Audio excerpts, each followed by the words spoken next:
could be that limiting thought, which is holding you back. And Master Choa often calls these limiting thoughts or these energies, they can be like sandbags. They're literal weights that really hold you down from going higher. Because in order to go higher, you need to let go of what doesn't work anymore. So I found that pranic psychotherapy helps. You're pulling out the weeds, you're getting rid of them so that when you water that thought or seed, that intention can grow and bloom to be that flower, that intention that you thought of. Namaste, everyone. Welcome to the Pranic Healing podcast. I'm your host, Dr. Jason Wan. And today we have a return guest speaker, Christian Verde. And we're going to talk about something that I think is so important to so many people. And it's such a brilliant concept that is taught by Master Choa in Pranic Healing, which is about our thought forms and how it really creates our reality. So without further ado, we have Christian on. So welcome back, Christian. Thank you so much, Dr. Jason. It's so good to be here. Yeah, I'm ready to talk about thought forms and how that really affects our reality and our lives. And I'm really just glad to be back. So thank you for having me. Yeah, glad to be back. Glad to be talking to you because we had a little bit of a technical difficulty, but ready to hit the ground running here. For the audience, we understand, there's the law of attraction and what you think is what you create. But really the term thought form is, I find it to be like really a pranic healing term, right? And Master Choa has really outlined it really well, especially in pranic psychotherapy. So for the audience, what is a thought form in the context when we talk about energy and things like that? So a thought form taught by Master Choa is first we need to understand that we think, right? First things first, that we do have thoughts, whether that we're aware of them or not. And these thought forms, as we learn in pranic healing, everything is energy. Energy is everything. So if you're able to think of something, then what you actually are doing is putting energy towards that thought. So if you kind of think about it, whatever you think about, you kind of are, quote unquote, energizing it, which is a term in pranic healing. Or if you are someone who gardens, where you water, right? You water the plant, right? You water that seed. So if you, in fact, are angry and you continue to think about that moment that caused that anger, do you get even angrier or do you get less angry? That's something to think about because what you set your intention on, you're actually putting energy towards it. So whatever you're thinking of, you're actually feeding it. You're actually watering it. That thing that is bothering you, right? Day in, day out.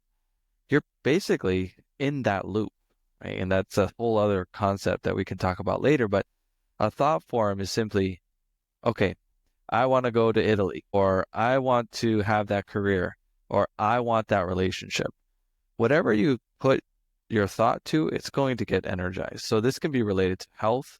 This can be related to your finances, relationships, career, right? Any of these things can actually be what we call a thought form. And to understand it a little bit more, you need to also understand that you also have what's called an energy body or an etheric body. Right. And that's in the area in which it actually gets generated. So you have the thought, the energy feeds it. It can either grow or it can actually, if you stop thinking about it, it can go away. But sometimes there are these thought forms, as we're calling it, right, through the pranic healing system, that become they have so much energy that they can sometimes have a bit of their consciousness of their own, right? So, and this is in the pranic psychotherapy book written by Master Choa Kok Sui, right? The thought entity, right? So these are things that kind of have a bit more energy. And in this case, I do highly recommend that you see a certified pranic healer or a certified pranic psychotherapist, or even seeing a psychotherapist in conjunction with going to see someone who's a certified pranic psychotherapist or certified pranic healer. Yeah. So it sounds like not only, yes, we understand we have thoughts, right? Everyone has thoughts.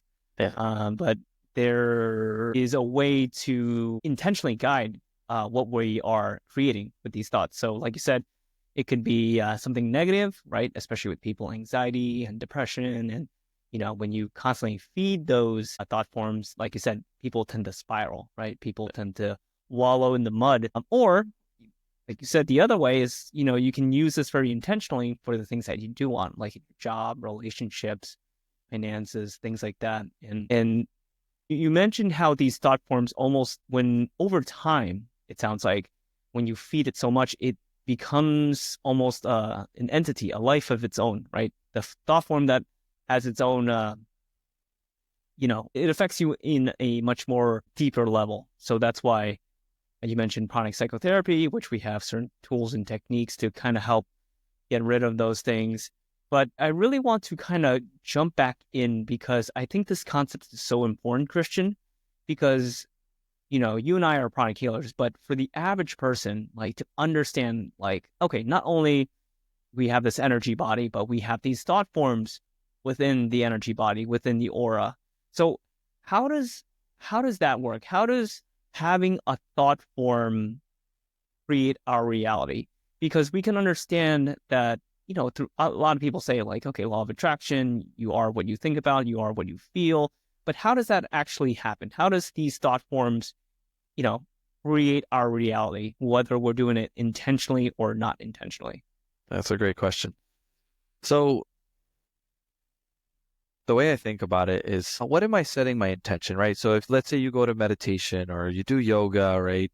I've gone to yoga classes where they often say, what is your intention for today? I've even taught it that way. What is your intention for today? And that's a very simple way of saying, what am I thinking about during my practice? So if I go to yoga and my intention is I want to have relief of my back, right? That's what I'm looking for. Then already my mind, so my thought is I want to have relief, right, from my back, right? The pain that I have in my back. So then that already is a cascading effect into maybe even to your emotions, right? If you're aware of it. And then that's right. Oh, okay, well, I'm in yoga class. I'm already making that step to go there. So what I'm saying is you think about it first. You take, right, what are your words that come next? What are your feelings that are around it? And then what are the actions that you're taking, right? So it first starts as a thought, which then turns into, can be emotion. It can turn into how you speak about things. And then you go down into what is the action, right? So you go from something like, as we call subtle, as a thought, to taking action to physically doing something about it. So that's a very simple example. I have pain in my back.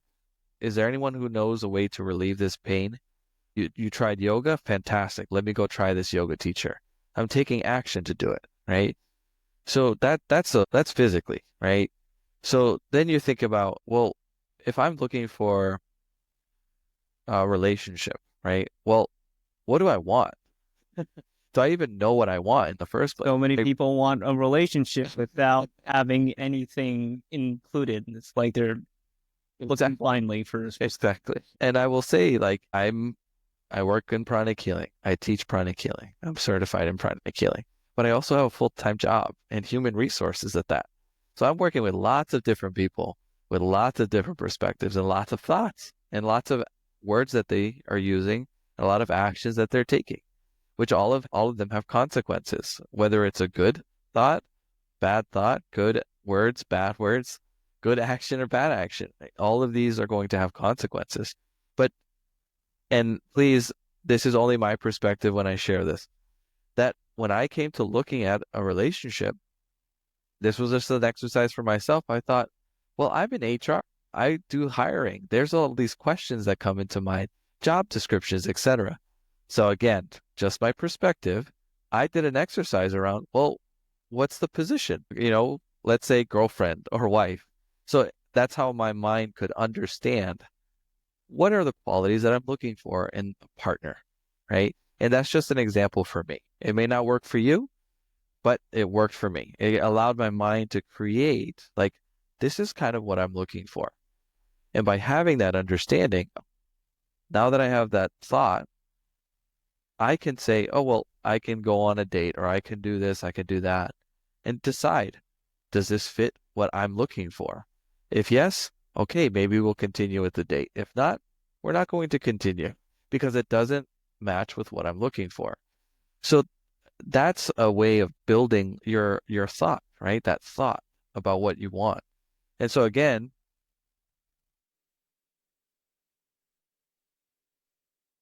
things you might add certain things because it needs to be fluid because you change as a person as well. And so you see how even thinking about relationships, it becomes even more complex, right? Because it's different. It changes as you change. And so we want physical, right? All right, healing of my back to relationships. But I hope that gives at least a little bit of insight around, well, do you know what you want? If you don't, that's the first step. And then once you get there, then you can continue on your journey of, all right, well, this feels good. I'm going to, maybe a vision board, which I know a lot of people do to continue to energize what that thought is. Yeah, and it's like what you said. These thought forms are seeds to the eventual reality in which we create. I loved how you kind of described that they're in two very different ways, right? Especially healing of the physical body for health, and then also for relationships, whether that's intimate or with family or friends. We understand how, in pranic healing, important to have good quality thought forms are, because in the books, especially taught by Master Choa, we can not only scan for these thought forms, right? Scanning as in detecting the presence of it, but also there's, clairvoyantly, we can, for those that can see energy, they have a certain form to it as well. And not to go down that rabbit hole, but I think what's very unique about what we learn and teach in pranic healing is that, yes, there is an explanation for someone that might have depression that's spiraling because she has all these giant thought forms that they've been feeding for many years. Or on the other side, a very successful person that is very intentional, that follows these positive belief systems about themselves and goes off the feeling of feeling good and then eventually takes the action, which you mentioned, right? Which is that cascading effect. And I want to kind of go into your experience, because you have an experience, right, in your own career with thought forms and choosing it and being very intentional about it for your own success. So can you share that a little bit, Christian, with the audience so we can kind of see that firsthand? Sure. Yeah. I'll go with the intention of, I mean, pranic healing is definitely my life, my purpose. So I'll choose that one since that's the one that's always, it will be with me for the rest of my life. So my intention is to spread pranic healing in New England. So I first moved to Boston. It took me a year and a half before I actually moved to Boston. There was this idea in a narcotic retreat, and that's a retreat. Narcotic yoga is the system of spirituality within Master Choa's school. And there was a retreat, and it was in 2016, excuse me. And that's where the idea first started. And I was like, okay, that's an interesting thought, but let me look at my life. How are things going? Is it something I can do? So then a year later, the same retreat, narcotic retreat, and it during a meditation, the thought was even stronger. And it said, it's time to move, like something like that, right? So I was like, wow, okay. And I think it took about, let's see, March, April, May, June, July. It took me 5 months to then from that point to, all right, I'm going to move. Which is not a lot of time, by the way. It's not. Yeah. For a Not big a move lot like of that. time. Yeah. Yeah. And I was living in Atlanta at the time. And so that move was actually something that the whole span of time from the first thought of it was almost a year and a half. But then when it was when I heard like, all right, it's time to move. This is time to make that action. It was 5 months. And yeah, you're right. It's not a lot of time. So then when I came into Boston, my family lives here. Like I'm currently in New Hampshire right now, but my family lives in Boston and in Massachusetts.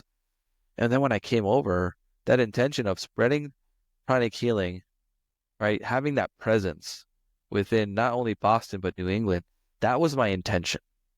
And so then I was, okay, what do I need to do? What do I need to do on Facebook? Do I need to create Instagram? And I created an Instagram profile and I was like, how am I going to get people? Let me do a quote of Master Choa's every day for a year and let's see how it goes. And I did it every day for a year. And I went from 0 followers to over 1,000 followers just by doing that consistently every day. And so I was amazed at just doing that, that it created such a presence online.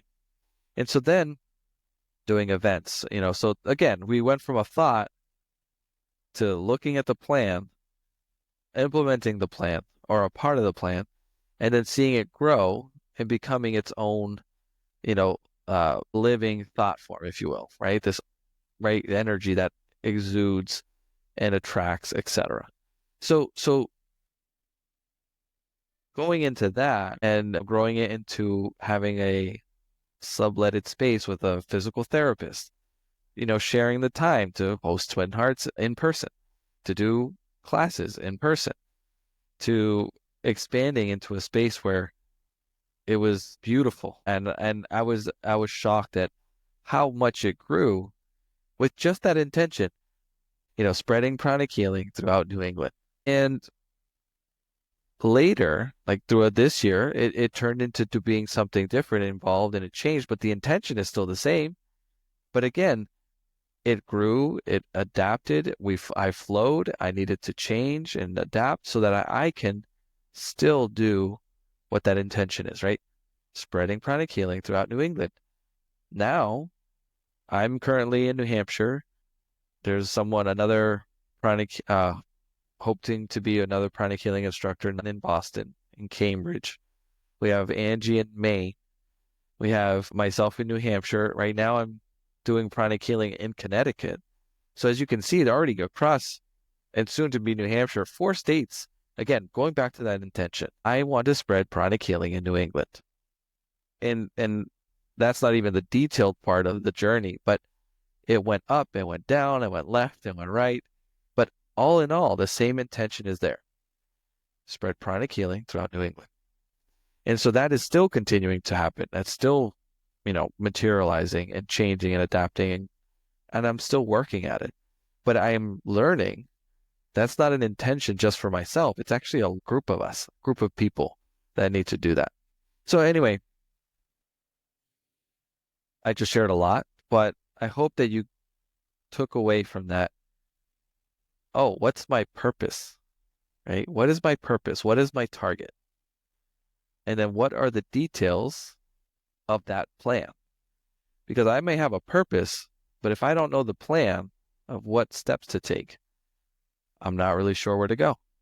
So I want to make sure I have my purpose or my target. I look at the details and then create backup plans for those original plan in case it doesn't work out. So, and that can be applied to anything. That could be applied to any intention, any idea that you have, right? Again, going back to health, physical health, psychological health, relationships, finances, career, and anything else in between. Yeah. So, I mean, that's really incredible, Christian. Just again, going back 5 months, not a lot of time yeah, from Atlanta to all the way up, in the Northeast. But what I hear, from just a person, say, that is not into energy healing, not into pranic healing, your target, your purpose, that is a thought form, right? And it's almost like a compass. It points you in the direction.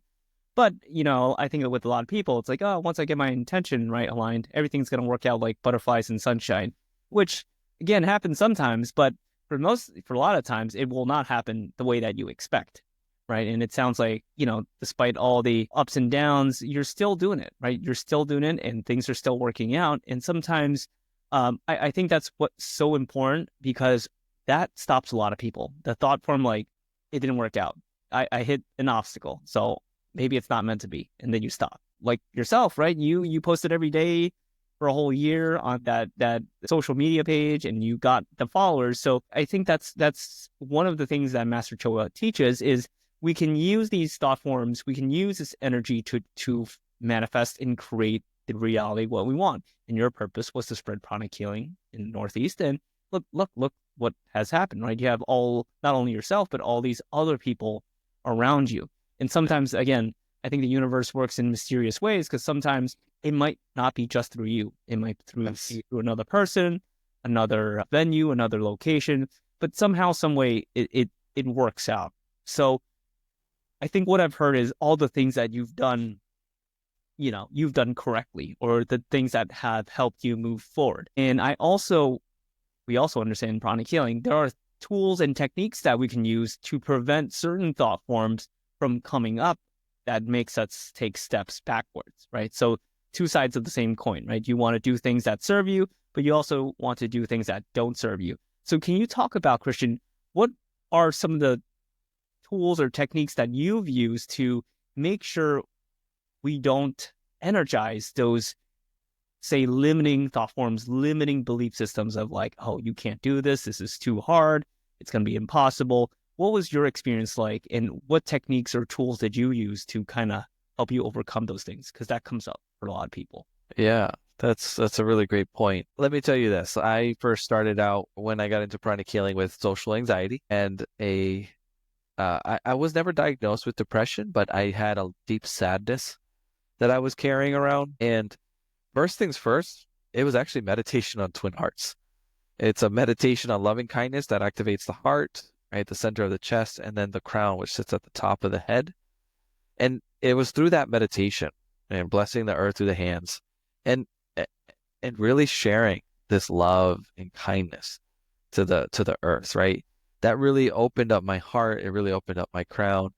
And that may not mean a lot to you right now if you're new to this, but what it did was allow me to actually feel good in my own body, feel good in my own mind, right? And that's something I'd never felt before that. I actually had difficult times connecting with people because I didn't know where I kind of ended and where another person began.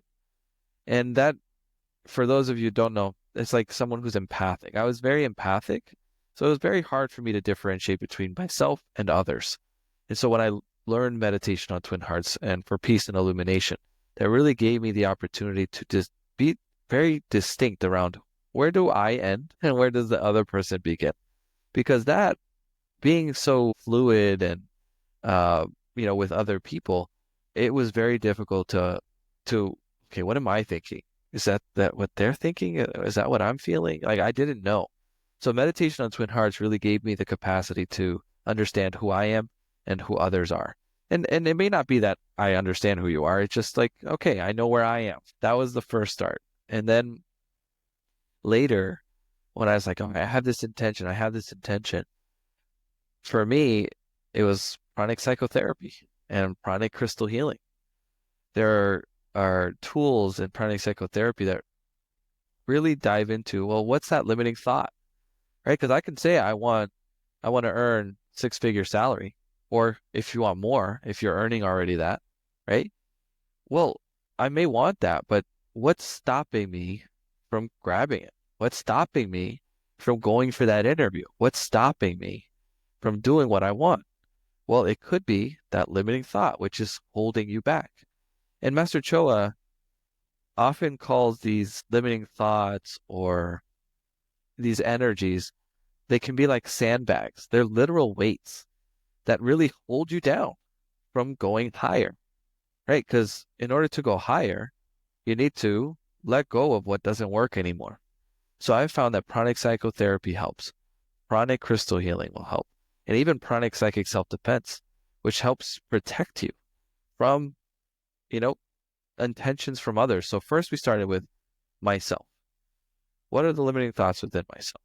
First, you take care of that, and that can really help you to get what you're looking for because now you're pulling out the weeds, you're getting rid of them so that when you water that thought or seed, that intention, it can grow to become a beautiful tree, or it can grow and bloom to be that flower, that intention that you thought of. And then you do your inner work because that's going to take work. If you've gardened or grown any vegetable or fruit, you know that it takes work.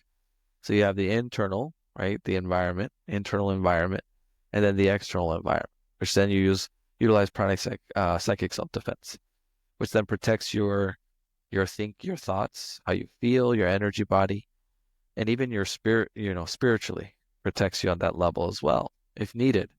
So that when you're going for that, okay, what's my original thought?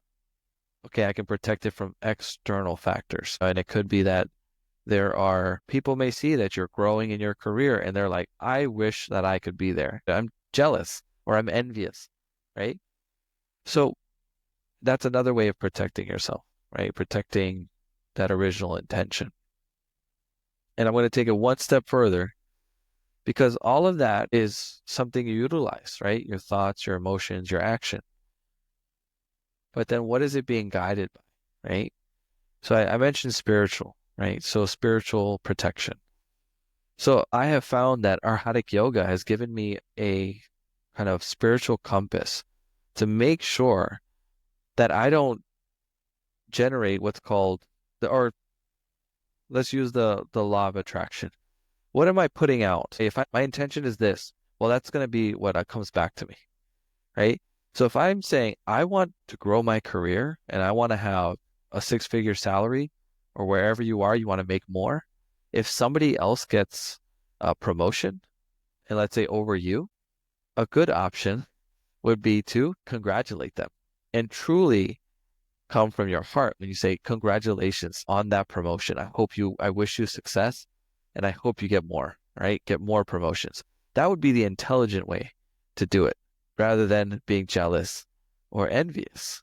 Because if I want to grow, then I also should help someone else grow, even if I didn't get it. Now, easier said than done, but that is a way to plant a good seed so that when I get a promotion, someone's going to say congratulations and they will truly mean it because I want to feel that. I want to have somebody support me when I grow so that I can do that for others, right? I want to feel good about that rather than, oh man, I hope no one's losing out, right? Because they're not going to lose out. It's just maybe a different opportunity for them. And Arhatic yoga is that spiritual compass that keeps me, for my true north. Like that's the golden rule. If I don't want somebody to treat me a certain way, I'm not going to treat them that way. If I want to be treated a certain way, I'm going to take that action to treat them as well in that same manner. And then the same example as before. If someone's getting that promotion, I'm going to support them, right? So I shared a lot of information there, but to recap, it's pranic psychotherapy, meditation on twin hearts, pranic psychotherapy, pranic crystal healing, pranic psychic self-defense, or Hatha yoga. Those are the things that have really been what has kept me on the right path. Not to say that it hasn't been bumpy. It's been bumpy every once in a while, but it's kept me in the same direction to make sure that I'm going towards what I'm looking for and hopefully creating a good life or a good thoughts or good feelings towards others as well during that. So I hope that answers your question. That was very long-winded. I think you answered the question in a very full way, Christian. I think I might have to go back and listen to what you said because there was a lot right there. But I think you came from a very earnest place when you mentioned all those things because I can totally resonate with that, and all those things again help us from taking those steps backwards, right? And it's just amazing how you outline all these different tools because it's all again provided in Pranic Healing, which kind of goes to show like Master Choa really developed this amazing system in school to really address all these different areas in life, even though they might not seem totally related. So, going back to our theme for the episode, Christian, about thought forms, thank you so much for talking about your experience. I think it's been really inspiring for a lot of us, right? To make that big jump to spread pranic healing, to make it your purpose. And it sounds like it's been your driving force. It's been your compass through the teachings in pranic healing and Arhatic yoga. Speaking of thought forms, a question I like to end the show on is what piece of advice would you tell your 10 knowing the life experiences you've gone through right now? What thought form would you like to sow the good seeds for a younger Christian there? I really like that question. And I thought about it and It's actually surprisingly simple. It's like it's just a bunch, it's several sentences. I would say, and it kind of gets me emotional when I actually even try to start to speak about Yeah. it. But you are loved. Just be yourself, because your heart is so big, people will see you for who you are no matter what. So just be yourself, love yourself. That's it. Mm, powerful, powerful.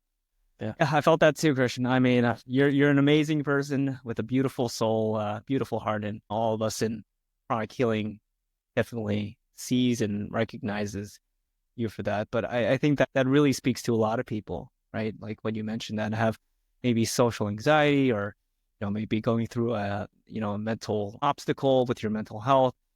Um, there's nothing more beautiful than being yourself and being able to love yourself for that. I think that, I mean, I would tell myself that too. I think that would have saved me a lot of emotional heartache. But thank you so much, Christian. I think this has been a really amazing episode on thought forms and using it in creating the life that we all want, and also, making sure we be careful and be mindful of the things that we don't want, and not putting energy in that. And you highlighted the whole spectrum of tools we have in chronic healing. Uh, Last off, where can people find you if they are looking more into what you do and maybe participate in a class or a meditation that you host? Yeah. Well, first, before I answer that, I want to thank you. Thank you, Jason, for this time together. It's been wonderful, and it's been very healing for me, actually. I was very surprised during Hey, this. I was like, wow, this is really healing. Yeah, good. maybe that's Yeah, why we had all those technical difficulties. maybe. Yeah. And I would say if people wanted to reach out to me, you can go to phboston.com or go to Instagram or Facebook and look up Pranic Healing Boston. And right now, that's the name of it. I will be updating that soon, but that's where you can find me if you're looking for healing, if you're looking to learn pranic healing yourself, so you can do healing on yourself, and then start your journey to learn those other classes I had mentioned. It really is a Master Choa School really has a in-depth courses on all of these things, and the beauty of it is it's based in energy, and that's the next right. That's the next step, right? All right. We know physical body, right? Movement of the body, stretching, getting stronger. But what's the next step, right? Energy. What is the energy? Learn about chakras, learn about how that actually plays into your life and how to utilize it for a better life. So I invite you to come to my website. I invite you to get healing with me, or, even Jason, he teaches, I know he's an acupuncturist and he does pranic healing too. It's not just me, it's a whole, right? As we call it, it's a family. We have a large family around the world. So wherever you are, please look up pranic healing. Find someone who does this and see what it does for you. I invite you to do that. So yeah, Well said, Christian. I could not have said it better myself. Yeah, and we promise we're really nice. We do not scare people away. It's not a closed box. Once you join, you can always leave. So we're not yeah, other organizations, but yeah, we really try to make everyone feel at home. And there's so many tools and techniques that Christian has mentioned that it really makes it hard to leave because you use it all the time. So, and we will leave all of Christian's information down below for those interested. very good. All right, Christian. Well, namaste, my brother, my friend. Thank you so much. And Wow. my namaste to everyone. Thank you for listening to this episode of the Pranic Healing Podcast. If you enjoyed this episode, please leave a rating. And if you really enjoyed it, please subscribe to support the podcast so we have more amazing guests like Christian on in the future. So thank you so much, Christian. We will see everyone in the next episode. Take care.